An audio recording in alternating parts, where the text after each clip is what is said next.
अस्सलाम वालेकुम दोस्तों। आज की जो स्टोरी है वो हम आज से इसलिए भी शेयर करना चाहते हैं क्योंकि जिन्होंने ये स्टोरी हमें शेयर करी है हमसे, उन्होंने कहा कि हो सकता है कि हमारी इस स्टोरी से यानी कि इसे ऑनलाइन करने से हो सकता है कि किसी की ज़िंदगी जो है वो यानी कि किसी हद तक नुकसान से बच जाए।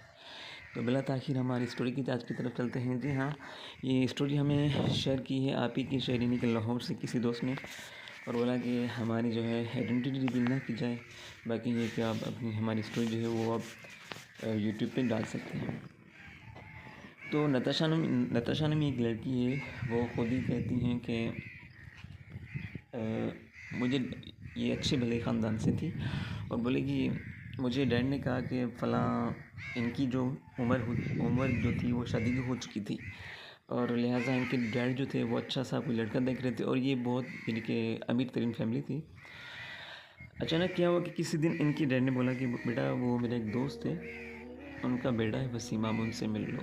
तो यानी कि उनकी नताशा की वसीम से मुलाकात होती है, और ये साथ में उठते बैठते हैं। दोनों अलग अलग यूनिवर्सिटीज़ से पढ़े हुए होते हैं, और वसीम का एक बिज़नेस था वो रन करता था।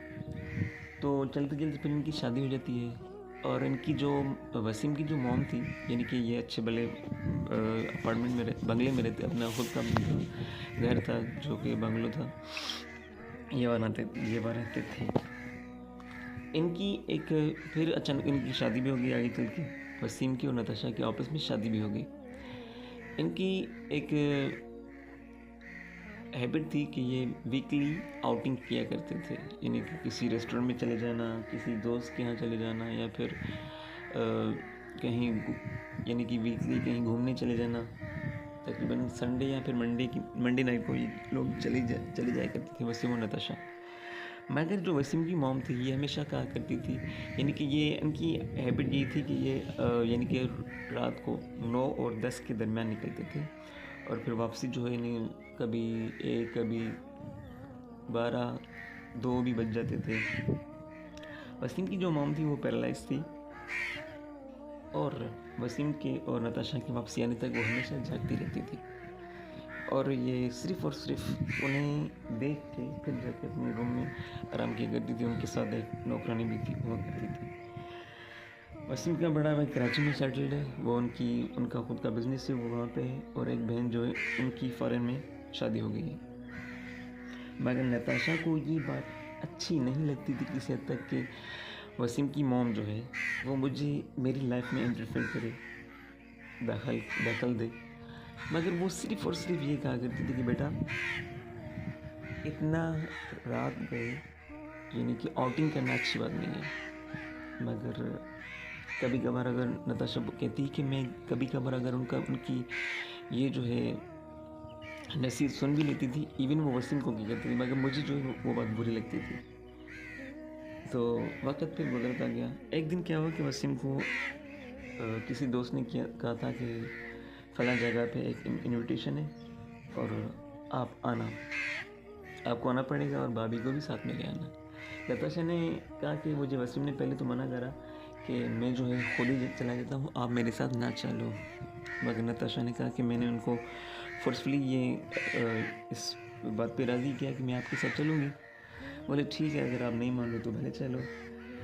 मैं रेडी हो गई, और तकरीबन हम 10 बजे निकले थे अपने घर से, अपने फार्म हाउस घर से।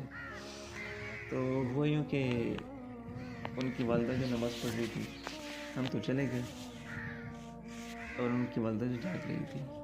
मगर जिस रूट पे या जिस तरफ जो हमें इनविटेशन था वो बहुत ही सुनसान सा इलाका था। वापसी में मैंने वसीम को बोला कि यहाँ से नहीं निकलती, किसी और रास्ते से चलते हैं। तो वापसी हमें वहाँ से निकलते निकलते 2 बज गए। अल्लाह का करना कुछ यूँ होता है कि इंसान को सीख मिलनी होती ना, तो उसके लिए कोई यानी कि कोई एक ही लम्हा काफ़ी होता है। नताशा कहती है कि वो रात में कभी नहीं भूल सकती, क्योंकि ज़िंदगी की एक बहुत ही अजीब सीख देने वाली रात है।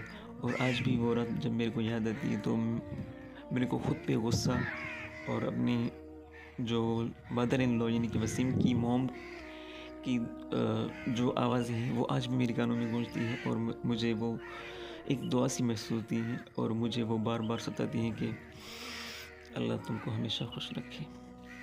हुआ कुछ यूँ कि हम वापसी में जिस रास्ते से आए थे वो बहुत ही मरूफ रास्ता था, मगर उसके बाद भी हमें काफ़ी जो है यानी कि 5 किलोमीटर एक सुनसान एरिया से गुजरना था। आगे चल के हमने देखा कि कुछ जब सुनसान एरिया पे हम लोग मुड़े थे, वहाँ पे देखा तो कुछ लोग खड़े थे, यानी कि 2-3 लोग खड़े थे और उनके बराबर में एक वैन, पुलिस वैन खड़ी थी। और जब वसीम ने देखा कि पुलिस वाले हैं, तो मैंने उसे कहा कि आप रोको। वसीम ने कहा नहीं चलते हैं, ये लोग 2 बज रहे हैं, 3 बज रहे हैं, अभी कौन रुकेगा। मैंने कहा नहीं रोको, इवन वो ऐसा ना हो कि कहीं वो लोग कोई स्टोरी क्रिएट कर दें। बहरहाल हमने जो है गाड़ी साइड पे लगाई। उनमें से एक जो था कोई SHO था या कुछ ऐसा।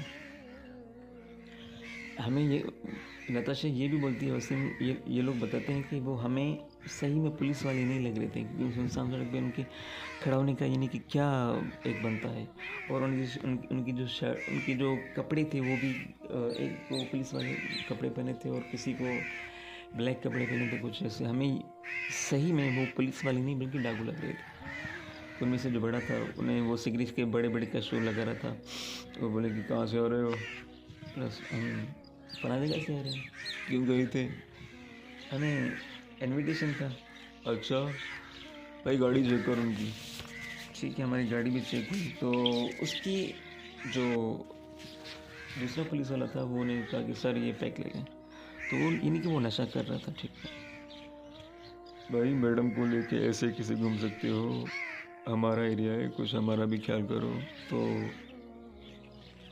वसीम ने बोला कि नताशा कहती है कि वसीम को कोई और पुलिस वाला था, वो गाड़ी चेक कराने के बहाने ले गया और इसने कहा कि मैडम आप इस तरफ आ जाओ। मैंने कहा कि listen whatever you are, आपके पास जो है लेडी पुलिस नहीं है, लिहाजा मैं आपके साथ कहीं भी नहीं जा रहा। तो उसने एक बंदे को इशारा करा जिसने मुझे छूने की कोशिश करी। उसके बाद कुछ हुआ कि फिर मैंने जब उसे धक्का दिया तो 2 पीछे से बंदे आए जिन्होंने मेरे को दोनों हाथों से पकड़ा और मेरे को पुलिस वैन में ले गए। और जब मैंने चिल्लाई तो वसीम वहाँ से आने की कोशिश कर रहा था, मगर वो बंदा उसे छोड़ दिया था। और ऐसे करते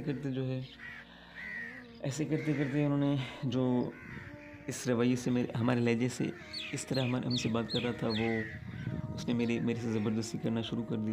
लेकिन वो रात में कभी नहीं भूल सकती। और फिर वसीम रोता हुआ और मैं रोते हुए यानी कि गाड़ी में सवार हुए अपने घर को आए।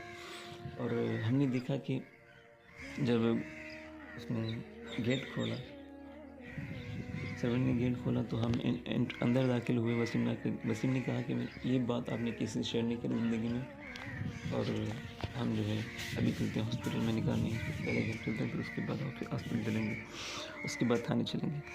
हम जब घर पे आए तो वहाँ तो हमारी कैफियत ही बदल गई। देखा कि अम्मी जान जो है यानी कि वसीम की मॉम जो है वो बड़ी बड़ी सांसें उठा रही, और उनकी बड़ी बड़ी सांसें चल रही, ऐसा लग रहा था उनका आखिरी टाइम है।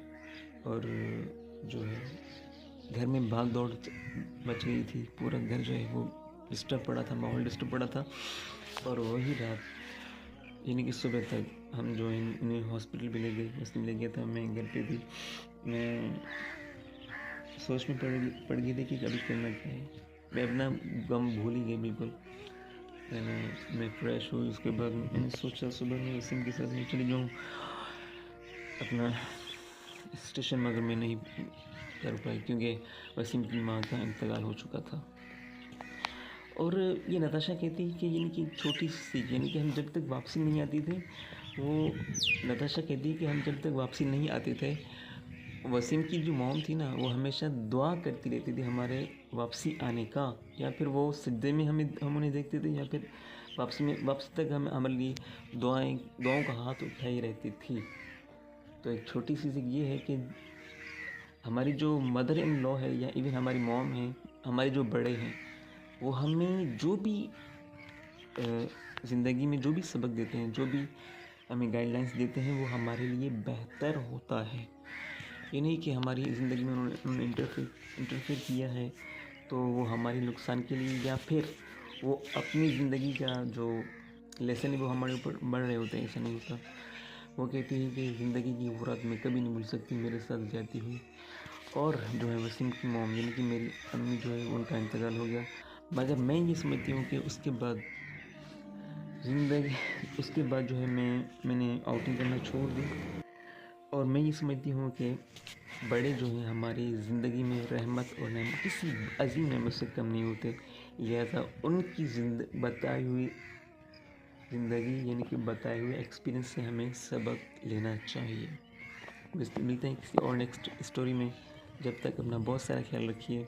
अल्लाह हाफ़िज़।